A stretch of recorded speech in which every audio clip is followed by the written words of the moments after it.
सत श्री अकाल फ्रेंड्स, स्वागत है आपका अपने YouTube channel coaching classes of competitive exam में। आज हम वीडियो लेकर आए हैं आधुनिक भारत का इतिहास यानी मॉडर्न हिस्ट्री का पार्ट 2, क्योंकि पार्ट 1 में हमने स्टार्ट कर दी थी डेट्स 1885 से लेकर 1907 या 8 तक हमने कर ली थी। आज हमने इसको कंटिन्यू करना है, तो चलिए स्टार्ट करते हैं। आज हम करने जा रहे हैं 1909 से, क्योंकि इससे पहले जो है हमने फर्स्ट वीडियो में कर लिया था। तो जिसने नहीं देखा वो ज़रूर देखें ताकि उनका स्टार्टिंग से हो पाए मॉडर्न हिस्ट्री। खैर 1909 में क्या हुआ कि मॉर्ले मिंटो सुधार अधिनियम आया। इस समय भारत का सचिव है लॉर्ड मॉर्ले। वाइसरॉय कौन थे? लॉर्ड मिंटो थे। तो अतः यह अधिनियम क्या कहलाया? मॉर्ले मिंटो अधिनियम कहा जाता है। इसमें आपसे पूछेंगे कि इसमें किस बारे में बात हुई। इसमें भारत में पृथक निर्वाचन प्रणाली जैसे कि सांप्रदायिक निर्वाचन पद्धति आरंभ हुई और इसमें मुसलमानों को पहली बार पृथक निर्वाचन का अधिकार दिया गया। इसमें पहली बार मुसलमानों को पृथक निर्वाचन का अधिकार मतलब सेपरेट इलेक्टोरेट, यानी कि हिंदू को वोट हिंदू, मुसलमानों को वोट मुसलमान, मतलब सांप्रदायिक निर्वाचन था जो पहली बारी मुसलमानों को दिया गया। इस अधिनियम के संदर्भ में गोपाल कृष्ण गोखले की भी भूमिका थी, लेकिन वो सांप्रदायिक निर्वाचन पद्धति के संदर्भ में नहीं थे, कि वह नहीं चाहते थे गोपाल कृष्ण गोखले की सांप्रदायिक निर्वाचन हो। ठीक है, तो आपने इसमें से क्या लर्न करना है कि वेरी इंपॉर्टेंट, मॉर्ले मिंटो सुधार अधिनियम कब पारित हुआ? तो आंसर आएगा 1909 में हुआ। सचिव मॉर्ले थे, वाइसरॉय मिंटो थे। इसमें किस बारे में बात की गई? निर्वाचन प्रणाली की, सांप्रदायिक निर्वाचन पद्धति भी कहते हैं जिसको, ये आपने लर्न करना है। नेक्स्ट 10 में क्या है? 1910 में वैसे अकाल पड़े थे, तो अब 1911 आता है जो बहुत इंपॉर्टेंट है। इस समय इंग्लैंड का सम्राट जो थे वो थे जॉर्ज फिफ्थ यानी जॉर्ज पंचम, और उनकी एक रानी मैरी भारत यात्रा पर आए। अंत भारत के वाइसरॉय जो हैं उस समय कौन आपने लर्न करना है? Lord Hardinge. जिस समय इंग्लैंड के सम्राट जॉर्ज फिफ्थ और उनकी जो रानी थी मैरी जब भारत यात्रा पर आए, तो उस समय भारत के वाइसरॉय कौन है? Lord Hardinge. इनके सम्मान में मतलब जॉर्ज पंचम और रानी मैरी के सम्मान के लिए दिल्ली दरबार का आयोजन किया गया था। ठीक है जी, सबसे इम्पोर्टेंट ये भी याद रखना है। 12 दिसंबर 1911 दिल्ली में 2 घोषणाएं हुई थी। पहली घोषणा, बंगाल विभाजन रद्द किया गया, और दूसरी, भारत की राजधानी क्या है? कलकत्ता से दिल्ली घोषित हुई।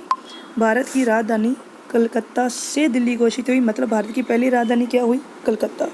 और इसको दिल्ली कब घोषित किया गया? 1911 में। दिल्ली दरबार कब लगा? वो भी 1911 में लगा। कैपिटल चेंज हुई हमारी, वो भी 1911 में, मतलब शिफ्ट की गई कलकत्ता से दिल्ली में, वो भी 1911। बंगाल विभाजन रद्द किया गया, वो भी 1911 में। और उस समय वाइसरॉय कौन है भारत के? लॉर्ड हार्डिंग है।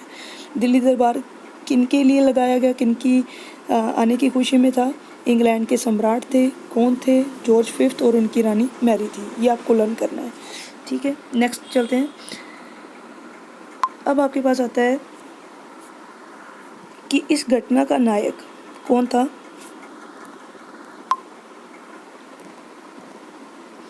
इस घटना का नायक एक स्लाइड मेरे ख्याल से मिस हुई है। 1911 ये था। हाँ जी, कामागाटा मारू घटना आते है। अब आता है कि इसमें एक 1913 में आपने करना है, याद रखना है कि गदर पार्टी हुई थी 1913 में। ये आपको लर्न करनी है, वो स्लाइड में नहीं है लेकिन आपने लिख लेना है। 1913 में गदर पार्टी जो है वो बनी थी। यूएसए सैन फ्रांसिस्को इसका जो मेन सेंटर रहा। ठीक है, ये आपको लर्न करना है। अब आता है 1914। तो 1914 में क्या हुआ? कामागाटा मारू घटना घटी। ठीक है, इस घटना के नायक कौन थे? Baba Gurdeep Singh. Very very very important, ये आपको लर्न रखना है। कामागाटा मारू के नायक कौन है? बाबा गुरदीप सिंह थे। कामागाटा मारू एक जापानी कंपनी का जहाज़ था और यह भारत व कनाडा के मध्य विवाद का कारण बना। भारत और कनाडा के मध्य विवाद का कारण बना। इस जहाज़ में कुल 376 मजदूर कनाडा गए, किंतु उन्हें प्रवेश की इजाज़त नहीं मिली। तो हुआ क्या? कनाडा में रह रहे भारतीय हुसैन रहीम, बलवंत सिंह, मोहन लाल ने एक शोर कमेटी का गठन किया। तो प्रथम विश्व युद्ध के कारण जहाज क्या हुआ, पुनः वापस कलकत्ता लाया गया यात्रियों के साथ। अंग्रेज सैनिकों ने दुर्व्यवहार किया तथा 18 यात्री मारे गए। तो आपने मेन चीज़ क्या है जो अंडरलाइन है वही करनी है। एक तो कामागाटा मारू घटना हुई कब, 1914 में, और इस घटना के नायक कौन है, बाबा गुरदीप सिंह। ये क्या था, एक जापानी कंपनी जहाज़ था, भारत और कनाडा के मध्य विवाद का कारण बना। जब ये मजदूर 376 मजदूरों के साथ जब ये जहाज़ कनाडा गया तो वहाँ पे कनाडा वालों ने इन यात्रियों को प्रवेश करने की इजाज़त नहीं दी। तो ये वापस कहाँ लाया गया, भारत के कलकत्ता की बंदरगाह पर लाया गया। जब यात्री जो थे यहाँ आए तो अंग्रेज सैनिकों ने उनके साथ दुर्व्यवहार किया और गोलियां बरसाईं, जिसमें 18 यात्री जो है मारे गए। इसलिए इस घटना ने पंजाब के क्रांतिकारियों को फैलाने में महत्वपूर्ण भूमिका निभाई। ये था कामागाटा मारू की घटना जो कब हुई, 1914 में। और एक आपने याद रखना है कि इनके मेन बाबा गुरदीप सिंह जो थे वो नायक थे। ठीक है जी। 1914 के बाद अब आता है 9 जनवरी 1915, वेरी वेरी वेरी इंपॉर्टेंट, कि गांधी जी भारत लौटे थे। सन 2003 से क्या है, 9 जनवरी को प्रवासी भारतीय दिवस, जो कि एनटीपीसी एग्ज़ाम में क्वेश्चन आ चुका है कि एनआरआई डे कब मनाया जाता है, 9 जनवरी को मनाया जाता है। ये मनाना कब से शुरू हुआ, 2003 से 9 जनवरी को प्रवासी भारतीय दिवस के रूप में मनाया जाता है। जब गांधी जी भारत लौटे तब आपको याद है कि 14 से 18 तक क्या चल रहा था, प्रथम विश्व युद्ध जारी था। 9 जनवरी 1915 आपने लर्न करना है, गांधी जी भारत वापस लौटे, जिनकी याद में 2003 से क्या बनाया जाता है, एनआरआई डे, यानी कि प्रवासी भारतीय दिवस। वेरी वेरी इंपॉर्टेंट था ये। ठीक है जी। उसके बाद हमारे पास नेक्स्ट क्या आता है, 1916 में आपने क्या करना है, साबरमती आश्रम की स्थापना की गई।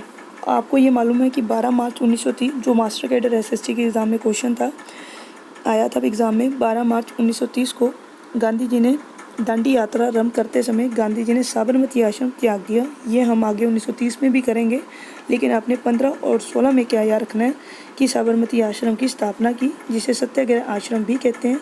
ये आपने लर्न रखना है। ठीक है जी।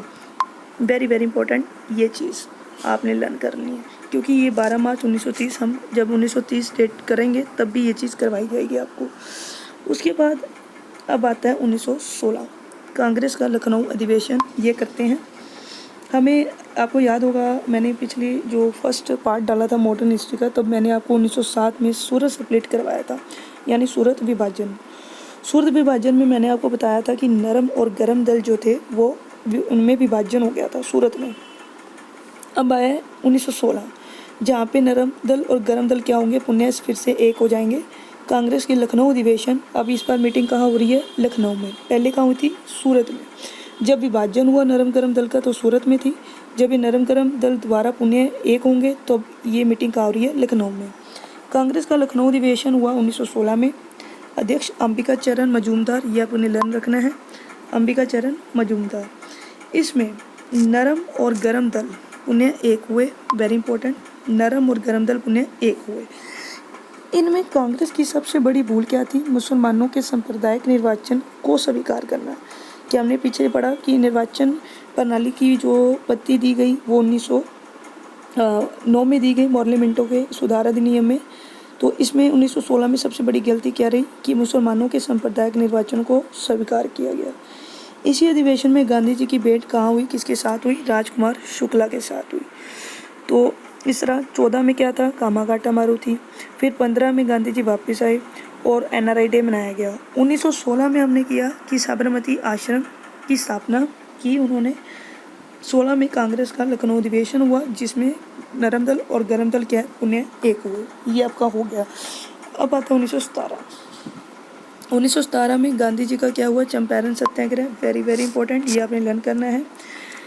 गांधी जी का जो भारत में प्रथम सत्याग्रह माना गया वो कौन सा था, चंपारण सत्याग्रह, बिहार में है। ये गांधी जी को यहाँ पहली बार भारत में प्रथम जेल भी हुई थी, ये भी आपने लर्न रखना है। और इसके साथ इसी अवसर पर टैगोर ने और एनी बेसेंट ने क्या कहा, राजनीतिक बच्चा कहा। राजकुमार शुक्ला के आग्रह पर चंपारण आए थे गांधी जी। यहाँ 3 कठिया प्रणाली के खिलाफ संघर्ष किया, जिसमें किसानों से ज़बरदस्ती नील की खेती करवाई जाती थी। इसकी वजह से इनको जो है इंडिगो मूवमेंट या नील आंदोलन भी कहा जाता है। किसानों से ज़बरदस्ती नील की खेती करवाई जाती थी। चंपारण में गांधी जी को बुलाया गया। किसने बुलाया, ये आपने याद रखना है। राजकुमार शुक्ला ने बुलाया था। राजकुमार शुक्ला के कहने पर गांधी जी यहाँ आए और गांधी जी का सहयोग किन्होंने दिया?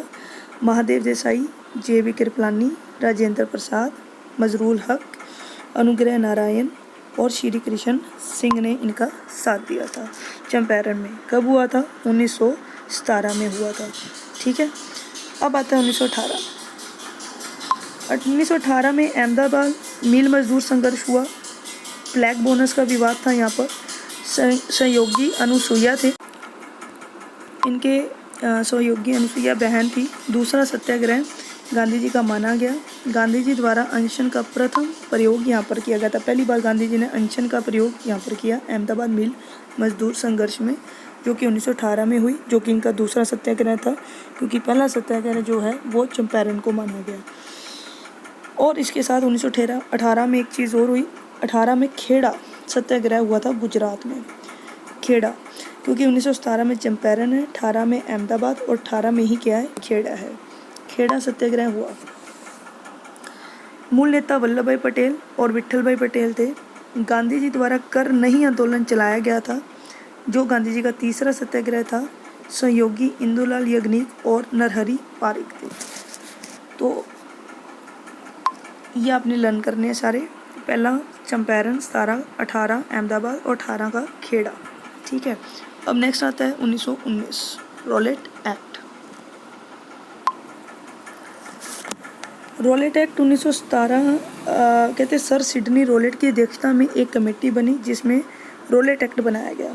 1917 सर सिडनी रॉलेट की अध्यक्षता में एक कमेटी बनी जिसमें रॉलेट एक्ट बनाया गया। वेरी इंपॉर्टेंट डेट याद रखनी है, 17 मार्च 1919 रॉलेट एक्ट पास हुआ तथा इसमें किसी भी भारतीयों को संदेह के आधार पर गिरफ्तार किया जा सकता था तथा उसके विरुद्ध न्यायालयों में ना अपील, ना वकील, ना दलील का प्रावधान, नो वकील, नो अपील, नो दलील का प्रावधान था। गांधी जी ने इसे क्या कहा? काला कानून कहकर इसकी निंदा की थी। ठीक है, रॉलेट एक्ट था 1919 में हुआ, 17 मार्च 1919 में, जिसमें शक के आधार पर भारतीयों को जेल में गिरफ्तार किया जा रहा था, जिसमें नो वकील, नो अपील, नो दलील का प्रावधान दिया गया। गांधी जी ने इस एक्ट को क्या कहा? काला कानून। और 1919 सत्याग्रह सभा हुई, ये आपने लर्न करनी है। रॉलेट एक्ट के विरोध में गांधी जी ने सत्याग्रह सभा का आयोजन यानी निर्माण किया, मुंबई में किया। निर्माण किया मुंबई में सत्याग्रह सभा का रॉलेट एक्ट के विरोध में गांधी जी ने। सदस्य कौन थे? शंकरलाल बैंकर, उमर सोमानी थे और इसके अलावा द्वारका दास, जमुना दास, बीजी हरनियक, ये इनके जो थे 7 सदस्य थे। इस सभा के माध्यम से गांधी जी ने रॉलेट एक्ट के विरोध में संपूर्ण देश में हड़ताल का आयोजन किया।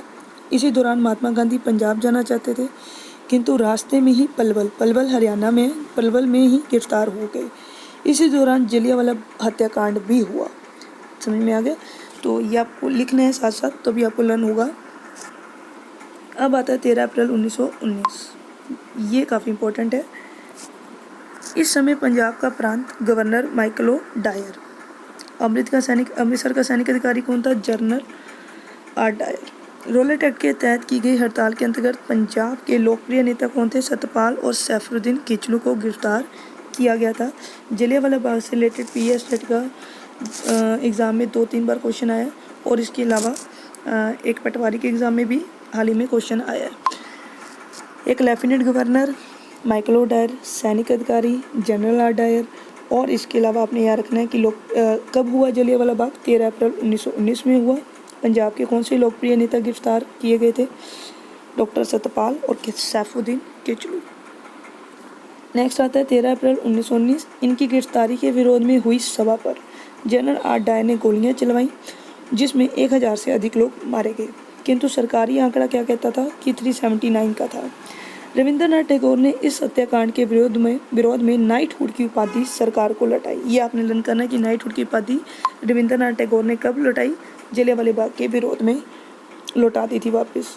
वाइसरॉय की कार्यवाही परिषद से शंकर नारायण ने त्याग पत्र दिया और इसी हत्याकांड की जांच हेतु 2 कमेटियां बनी। पहली कमेटी कौन सी थी? Hunter committee. कब बनी? 1919 में। ब्रिटिश सरकार द्वारा नियुक्त अध्यक्ष W हंटर जो थे। सदस्य कौन थे? रेस्किन, बरो, थॉमस स्मिथ और राइस। इसके अलावा और भी थे, साहबजादा सुल्तान अध्यय और जगत नारायण और चिंतनलाल सितलवाड़, ये इनके साथ सदस्य थे। हंटर कमेटी बैठाई गई इस जलियांवाला हत्याकांड की जांच के हेतु। पहली कमेटी थी हंटर कमेटी। और उसके बाद अब हमारे पास इम्पोर्टेंट क्या आता है?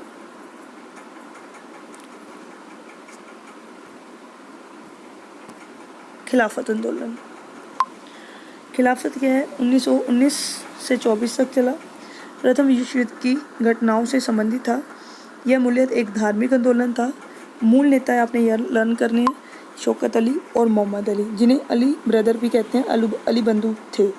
अन्य नेता इनके साथ हजरत मोहानी भी थे, मौलाना आज़ाद और हकीम अजमल खां ये भी थे। ठीक है। और अली बंधुओं ने कॉमरेड समाचार पत्र के माध्यम से तथा मौलाना आज़ाद ने अल-हिलाल समाचार पत्र के माध्यम से खिलाफत का प्रचार किया। यह एक अंतर्राष्ट्रीय समस्या थी। सितंबर 1919 दिल्ली में अखिल भारतीय कमेटी का गठन हुआ और 17 अक्टूबर 1919 खिलाफत दिवस मनाया गया। 24 नवंबर 1919 दिल्ली के अखिल भारतीय खिलाफत सम्मेलन की अध्यक्षता गांधी जी ने की और जून 1920 में खिलाफत के इलाहाबाद सम्मेलन में इसका नेतृत्व गांधी जी को सौंपा गया। वेरी इंपॉर्टेंट है, आपने डेट्स लर्न करनी है सारी। ठीक है। और उसके बाद मेन जो आया वो था असहयोग आंदोलन 1920 से 22, जो कि सीटेट के पेपर में भी डेट पूछी गई।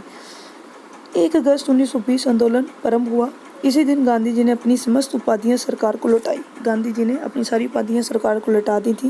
पहली केसर-ए-हिंद, दूसरी जुल्लू युद्ध पदक, तीसरी बोर युद्ध पदक। इसी दिन दुर्भाग्य से तिलक का क्या हो गया? निधन हुआ। गांधी जी ने संवेदना व्यक्त करते हुए तिलक के जाने से तो मेरा आधार ही नष्ट हो गया, ये गांधी जी ने संवेदना व्यक्त की तिलक जी के लिए।